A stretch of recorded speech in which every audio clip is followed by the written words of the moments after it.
3 Asian noodle dishes in less than 30 minutes, all made with chicken. You can't go wrong with these noodle dishes, especially since they are quick and delicious. Using simple ingredients in your pantry, I'm going to show you how to make these Lao-inspired noodle dishes. These flavor-enhancing strands are vermicelli noodles, and they act like sponges, absorbing the rich and aromatic flavors of the red curry broth, enhancing every bite. Let's start by prepping the aromatics. So first, I'm going to grab one small shallot, and you want to go ahead and peel and then mince it into small pieces. You want to make sure that it's cut into even sizes. And for the garlic, I'm going to do the same thing, using about 3 cloves. Smash each piece and then mince it into the same size as the shallots, since they are going to be used at the same time. Now grab a 2-inch thumb size of the ginger, and since I washed this really well, I don't need to peel it since it's just going to be going into the broth to flavor it up. So now I'm going to cut it into quarter size thickness, just like this. What makes this a 30-minute noodle dish is actually using this rotisserie chicken. It will save you a lot of time since it's already cooked. And with some kitchen scissors, cut the chicken in half, and I'll be using half of it since this recipe is good enough for 2 people. I would highly recommend grabbing a pair of these kitchen scissors, as it comes in handy for many things like this chicken and also cutting the herbs. Let's separate the chicken meat from the bones, as we will be using both at different times. In a deep mortar, add the chicken meat and pound it into a rough paste, leaving the pieces still in chunks and others into a rough paste. Using a spoon, bring up the chicken at the bottom and continue smashing the other chicken pieces at the top. This provides the broth with a nice texture. Let's start by creating the soup for the noodles. First, heat your medium pot on medium-high heat, and then add the neutral oil once it's warm. Add the shallot garlic mixture that we made earlier, and then you want to saute this for about 30 seconds. Turn down the heat to low, and then add a tablespoon of the paprika powder. This will give the broth a nice color. Make sure to stir it well and often so it doesn't burn. Next, you're going to add this red curry paste brand, but you can use any other red curry paste that are available at your local markets. And you want to add about 3 tablespoons or less if you want it less spicy, and then saute this for a few seconds. To slow down the aromatics from cooking, I'm adding 7 ounces of coconut milk, and then mix it until all the clumps have become a nice velvety red sauce. Bring the sauce to a simmer and then season it with 1 tablespoon of sugar and 1 teaspoon of MSG to boost up those umami flavors. Mix it well, then add in the 4 cups of water. Let's grab the pounded chicken meat and carefully spoon the protein into the soup. I'm going to also add the chicken bones that we separated earlier and add it into the broth. Add in the cut up ginger and season it with 2 tablespoons of fish sauce and mix it well, breaking up the clumps of chicken meat. Go ahead and turn up the heat to high and bring it to a boil. Once it boils, then you can lower the heat to a simmer and then put a lid on it to cook for about 15 minutes as we prepare the noodles. Here's the brand of vermicelli noodles I like using, and I particularly look for the fine thread label since I like my strands thin. With a large pot, make sure it's filled over halfway with water and bring it to a rolling boil, and then you can go ahead and drop the noodles right in there. Mix it with a spoon and make sure all the strands are cooking in the water.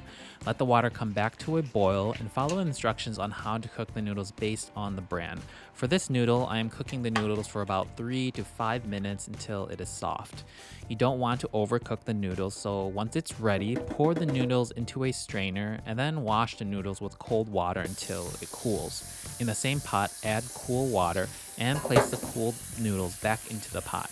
I like separating the noodles with this technique of using my thumb and index finger. So go ahead and grab a clump of the noodles, as the noodles will fall off to the sides to create long strands, and then let the water drain. Place the clump of noodles into a strainer and fold it right in half. Let the noodles absorb the excess water as I prepare the toppings and garnishes. For the toppings, I'm using green onions, cilantro, and purple cabbage. Cut the green onion at a slant and then into thin pieces. With the cilantro, it is more fragile, so I'm going to cut it into rough pieces. And finally, with the purple cabbage, cut it into quarters and then cut it into thin strands. You can also use a mandolin if you want it extra fine. And now for the lime, roll it on a cutting board to get the juices flowing, and then cut it into quarter slices. Now it's time and ready to build and assemble the bowl. So I like putting my veggies into the bowl first, as it slightly cooks the herbs and helps flavor up the bowl.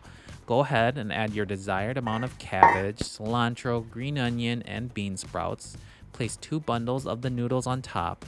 Make sure the soup is boiling hot, and then start ladling the broth with the chicken into the bowl. You can ladle as much as you want. For me, I like my bowl of noodles with a lot of soup and a lot of chicken and bones. You can also do a single ladle if you like it more dry. Once the soup is in the bowl, I like adding a spoonful of crushed and dried bird-eye chili peppers with a squeeze of lime. The bowl is done and ready to eat. If you want the written recipe, I'll post it in the description and website as well. So good. All right, let's give this a try.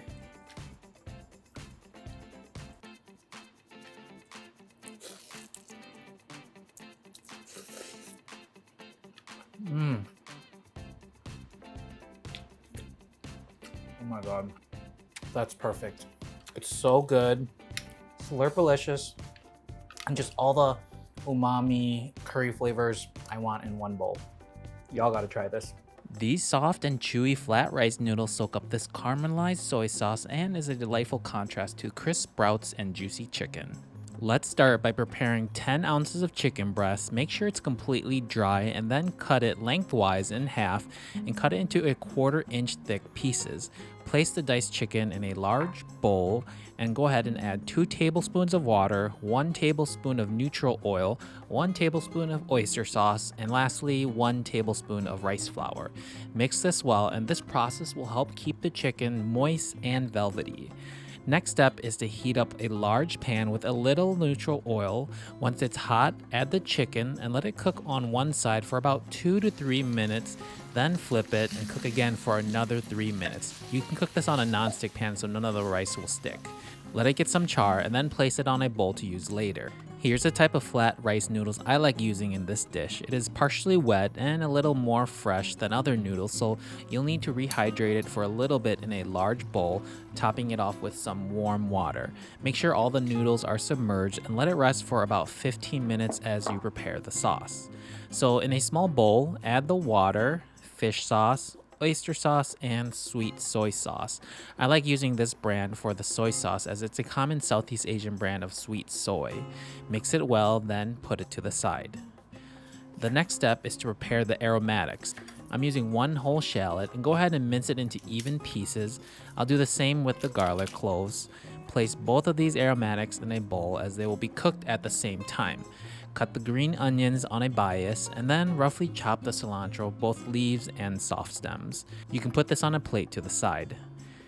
So Lao food is always spicy, so let's prepare the peppers. Heat a nonstick pan with some neutral oil and then add the dried bird-eye chili peppers. Saute this for about 1 to 2 minutes until the peppers get a dark red color. Place it in a bowl and then also put it to the side. Next is working with the noodles. So the noodles are ready to cook, so go ahead and strain the noodles. In the same pan, add more oil and heat on high. Saute the garlic and shallot mixture for the first few seconds and then add 2 tablespoons of sugar, and you're going to cook this until all of it is melted. To stop the cooking process, add the soy mixture into the pan and mix well. Bring it back to a simmer and then add the drained noodles. It's going to initially look very wet at first, but the noodles will soak up all the liquid if you give it enough time and heat. So saute it for the next 4 to 6 minutes until most of the liquid is absorbed. Place the hot noodles in a large bowl and then top it off with bean sprouts so that the residual heat can gently cook the sprouts, and then mix well. Add all the herbs and cooked chicken, then mix well. Place the noodles in a large bowl and top it off with those sauteed bird-eye chili peppers. These noodles can be enjoyed immediately or let it sit at room temperature. So this dish tastes even better if you just let it cool and get to room temp. But if you're really hungry like me, you can go ahead and dig right in.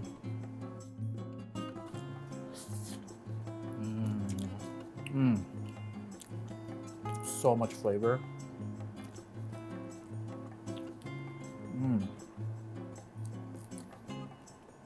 I love it. Extra spicy. Bouncy noodles that have a chewy texture makes them enjoyable to eat and perfect for absorbing the essence of this cold, spicy salad sauce. Let's start by prepping the herbs. Mince the cilantro with the leaves and soft stem, then with the green onions, cut it in half lengthwise, and then mince it finely since these are going to be mixed into the meatballs. With the ginger, use a spoon to remove the peel and then mince it as well. Lastly, do the same with the garlic so that these aromatics should be finely minced. Place it all on a plate and put it to the side. With the ground chicken breast, add it to a large bowl. And in the large bowl, you can go ahead and add 2 tablespoons of tapioca starch, 1 tablespoon oyster sauce, half a teaspoon of salt, and half a teaspoon of white pepper. Mix it well until everything is evenly combined. After this, you can go ahead and add the herbs and aromatics and mix. Grab a small bowl of water and slightly wet your hands so the meatballs don't stick when making them round. Grab about a tablespoon sized portion of the mixture and roll it around your hands to form a ball. Repeat this until all the mixture is gone and have created about 24 balls. Now with an air fryer, spray it with oil and then place the balls in the tray. You're going to cook the balls at 400 degrees Fahrenheit for about 10 minutes, flipping halfway through. Place the balls in a bowl and let it cool to the side. To make this a 30-minute recipe, I'm using these udon noodles where all you have to do is cook them in boiling hot water for about 3 minutes until they're soft. Once the noodles are ready, strain them and place the hot noodles in cold water to stop the cooking process. Let's move on to making the sauce. In a deep mortar, add 1 garlic clove and however many peppers you like. I'm using about 10 fresh bird-eye chili peppers because I love my food very spicy. Add a tablespoon of the sugar and smash it into a paste. Cut a lime in half and then squeeze all the lime into the mortar. With a cup of cherry tomatoes, cut those in half as well and add it to the sauce. Using the pestle, carefully crush the tomatoes so the juices mix in with the sauce. Add 2 tablespoons of the tamarind paste, 3 tablespoons of fish sauce, some MSG, and mix well. Now go ahead and taste the sauce and see if it is to your liking. Add more lime if you want it more sour, or more sugar if you need it sweetened. In a large bowl, add the cold noodles, chicken meatballs, blanched purple cabbage. Top it off with a spicy tomato sauce and mix well with gloved hands. Put the noodles on a large plate and make sure to drizzle that extra sauce on top of all the noodles. And now it's time to enjoy this spicy dish. All right, let's give this one a try. Ooh.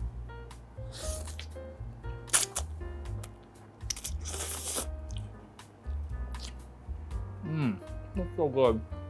Excuse me.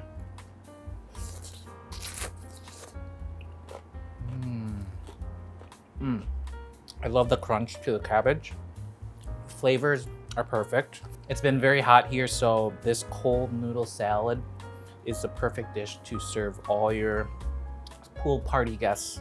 I don't have a pool, but if I did, this is what I would serve them. Slurp, so delicious. And if you're looking for the traditional versions of these dishes, they may take a little longer, but it's definitely worth it. I'm gonna go ahead and link them in the description and maybe somewhere up here as well. And that was how to make 3 different noodle dishes in less than 30 minutes each dish. Let me know in the comments below which dish you would try making at home. And lastly, please like and subscribe so you get the latest food videos on your feed. And I'll catch you all next time on Sang's Kitchen. Bye!